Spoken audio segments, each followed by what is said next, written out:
Merci, professeur Lioncan. Alors, je suis très honoré d'être parmi vous aujourd'hui pour partager les réussites, mais aussi les difficultés rencontrées dans le traitement sur le terrain des dossiers de fraude transnationale par les inspecteurs du recouvrement. En matière de mobilité des travailleurs, ce ne sont pas tant les règles européennes qui posent problème, mais plutôt l'application de ces règles par certaines entreprises. En effet, si j'ai l'opportunité d'être présent avec vous aujourd'hui, c'est bien parce que certaines entreprises détournent la législation en matière de mobilité des travailleurs. Fort heureusement, et je tiens vraiment à insister sur ce point, les fraudes sont le fait d'une minorité et il ne faudrait surtout pas interpréter mes propos. Ces fraudes sont le fait d'entreprises mercantiles dont le business model consiste à profiter de ces failles dans la réglementation européenne, soit pour réduire les coûts liés au personnel et disposer de marques plus importantes, ou pour certaines d'entre elles, être plus attractives vis-à-vis de leurs salariés. C'est l'appât du gain, ce n'est pas propre à cette législation, on peut l'observer sur d'autres réglementations, comme par exemple sur un sujet parfaitement d'actualité, relatif à l'activité, à l'indemnisation de l'activité partielle dans le cadre de la crise sanitaire que nous traversons.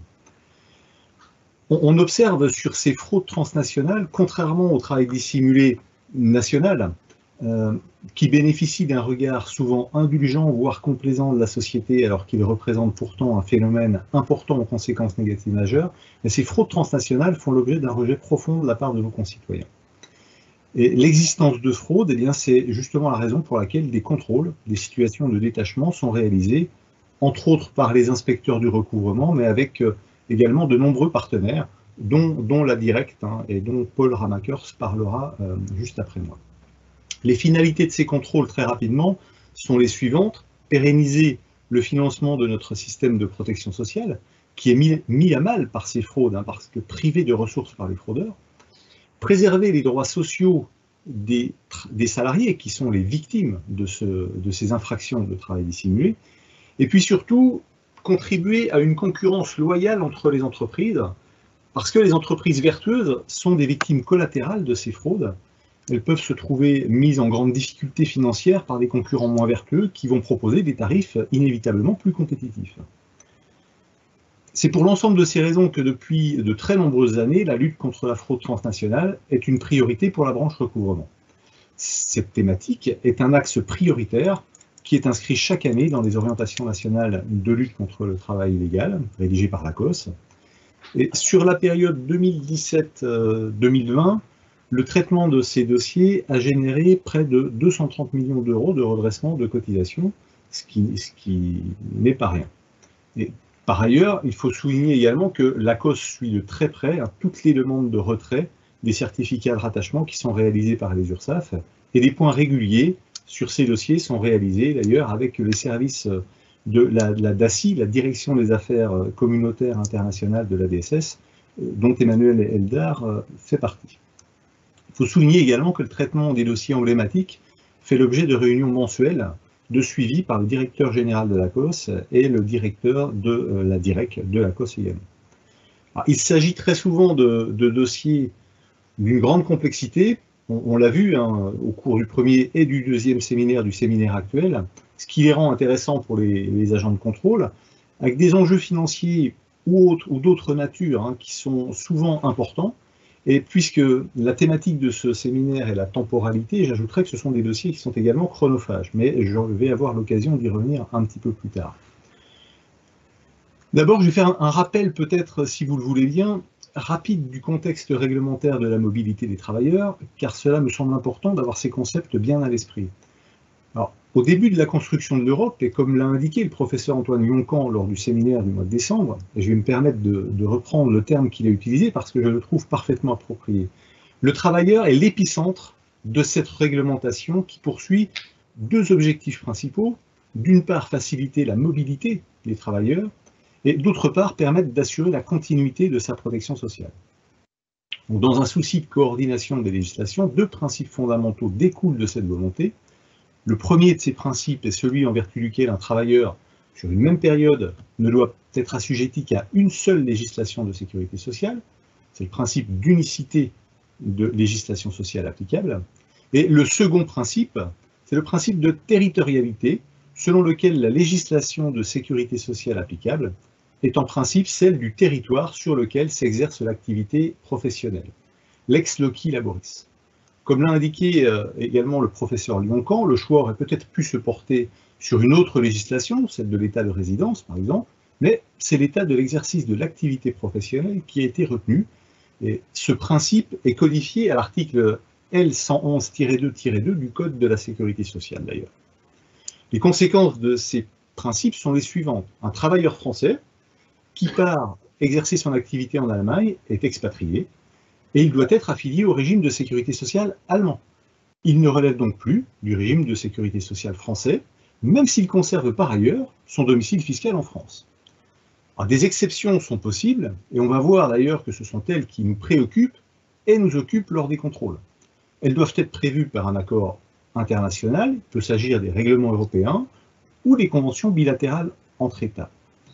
En droit européen, ces exceptions sont le détachement et la pluriactivité, même si cette dernière n'est pas une exception au sens strict du terme, puisque par définition, dans cette situation, le travailleur intervient sur le territoire de plusieurs États membres. Et il convient donc de se fonder sur un autre critère pour déterminer la législation applicable. Alors le détachement, tout d'abord. En matière de sécurité sociale, le détachement est une dérogation au principe de territorialité. C'est une dérogation qui consiste à maintenir le salarié, à le rattacher au régime de sécurité sociale auquel il est affilié lorsqu'il exerce pour une durée limitée, c'est important, une activité professionnelle sur le territoire d'un autre État membre. Donc, cette exception est prévue par l'article 12 du règlement 883/2004.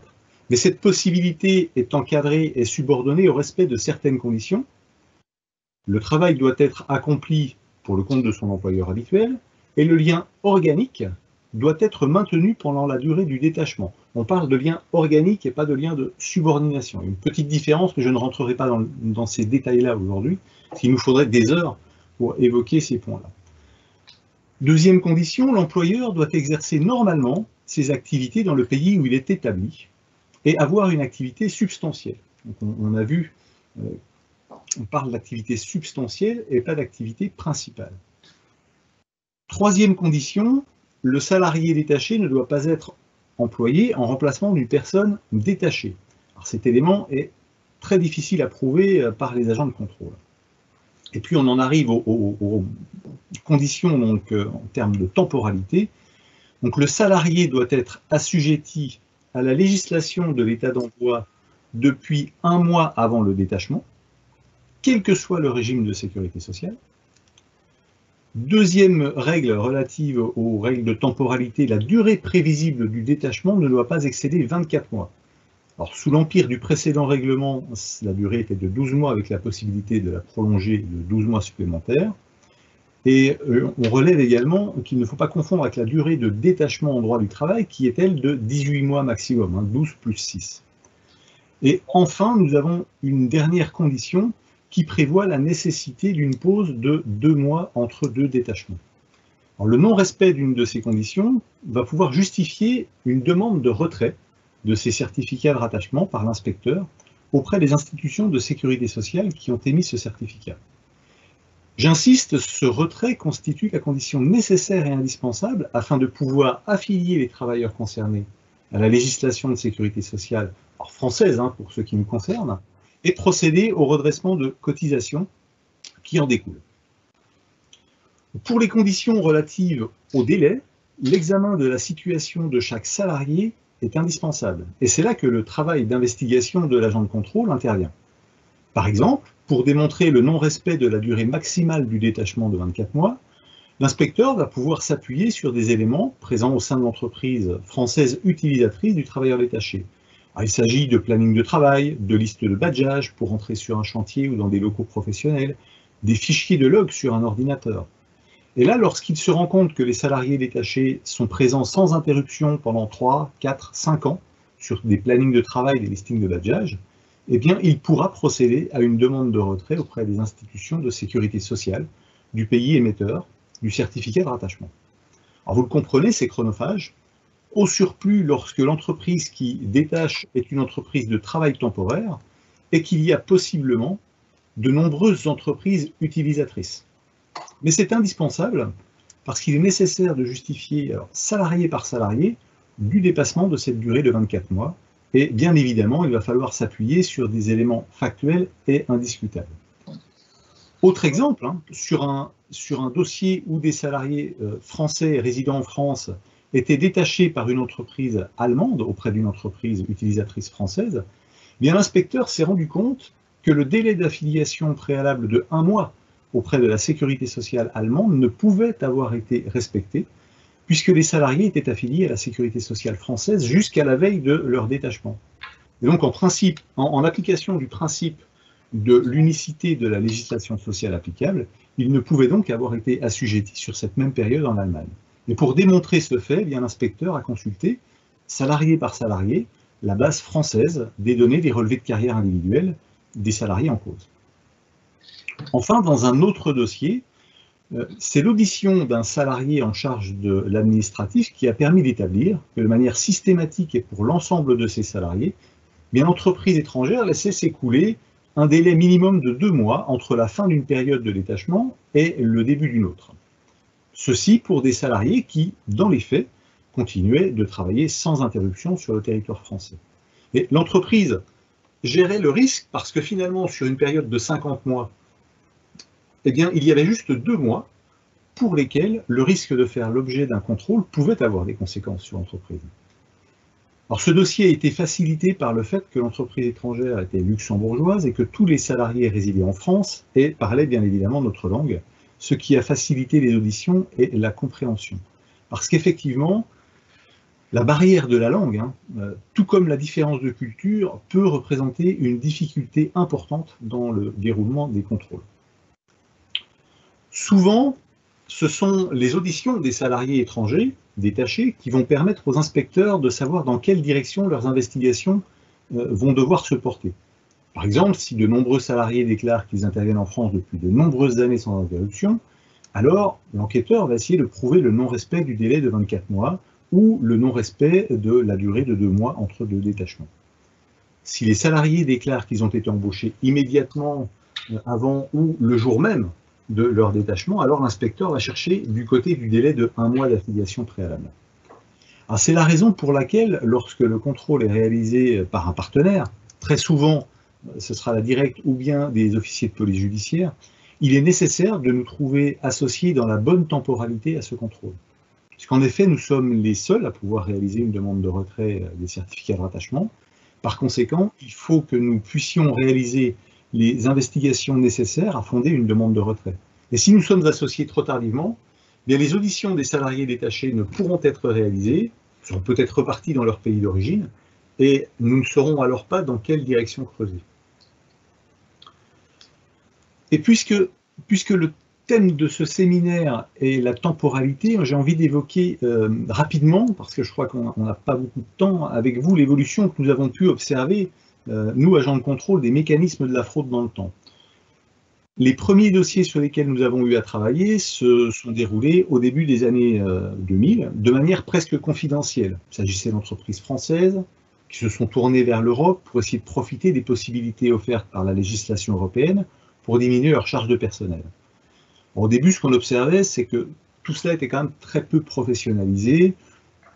Le dirigeant d'une entreprise française créait une entreprise dans un pays à bas coût, il y salariait des personnes.